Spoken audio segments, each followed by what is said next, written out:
Olá pessoal, estamos aqui para falar um pouquinho hoje sobre o sistema representativo dentro das nossas leituras dos sistemas de governo. E a primeira delas, né, o sistema representativo, que é o que nos interessa mais de perto, a gente parte, claro, do princípio, né, de que todo o poder emana do povo. Porém, né, no Estado moderno, é impossível geri-lo de forma democrática e direta. Então, vamos lá. Pense aqui comigo.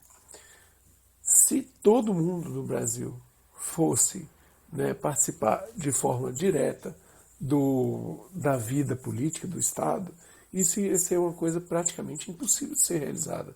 Coloque 200 milhões de pessoas para discutir e debater sobre um projeto de lei. Isso seria inviável. Né? A logística disso, a necessidade de trabalhar, enfim, tudo isso seria inviável a execução desse processo. Né? Então, por isso, desenvolveu-se a ideia de um sistema representativo, que é a ideia de que você coloca um representante para poder, enfim, ser seu porta-voz dentro das assembleias representativas. Né? Essa ideia ela é desenvolvida a partir da experiência de representantes de categorias ou grupos sociais. Então, você tinha, por exemplo, grupos de trabalhos, é natural que esses grupos de trabalho, por exemplo, um sindicato, né, você tem ali uns representantes dessa categoria. Então, por exemplo, os tecelões. Está lá, todos os tecelões, eles se reúnem no sindicato e quando esses tecelões eles vão negociar com o poder público, por exemplo, são os representantes do sindicato que vão nessas negociações. Né? Então, é essa ideia que originou a ideia de um sistema representativo para a política. Né? No entanto, inicialmente, é apenas uma parcela da população que estava representada no sistema representativo, porque a nossa noção moderna de povo, direitos de cidadãos, isso não estava assegurado desde o início, quando o sistema representativo começou a ser formado. Então, esse nosso sistema representativo moderno é uma coisa já bem mais azeitada, bem melhor elaborada do que na sua origem. Como é de se prever, as coisas elas tendem a melhorar um pouco ao longo do tempo. Bom, o sistema representativo ele tem origens na Inglaterra, suas origens elas são inglesas.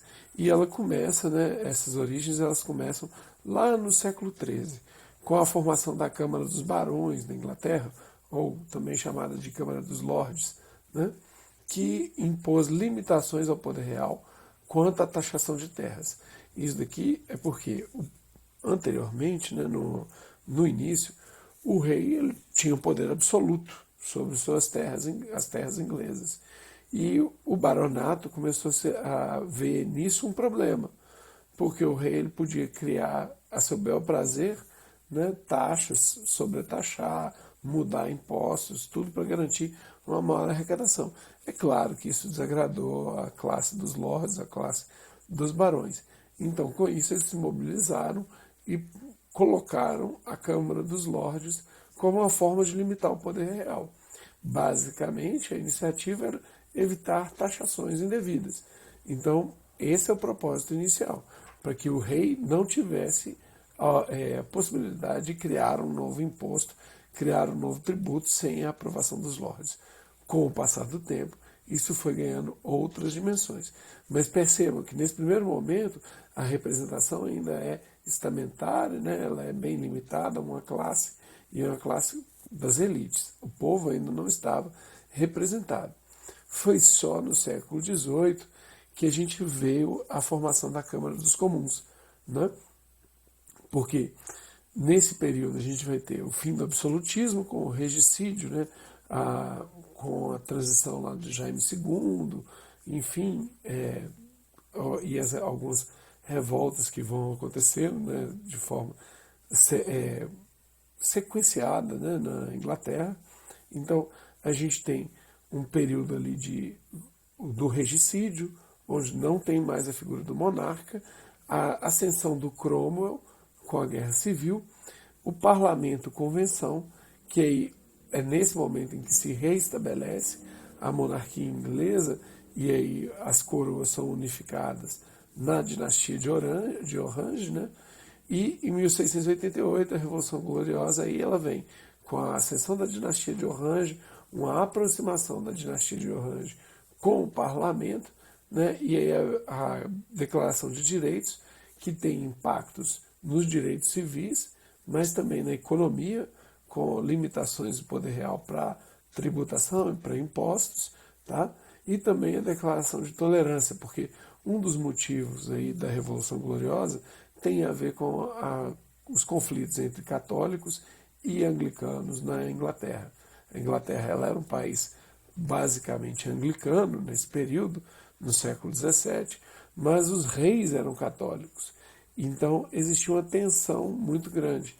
E aí, com isso, a Declaração de Tolerância assegurou liberdades individuais e deu a possibilidade da população conseguir, né, enfim, executar suas crenças de forma livremente. Né? Bom, é isso, pessoal. Muito obrigado. A gente viu aí as origens desse sistema representativo, que é o que a gente usa hoje, né, com a eleição dos nossos representantes para serem os nossos porta-vozes lá nas assembleias representativas. Muito obrigado.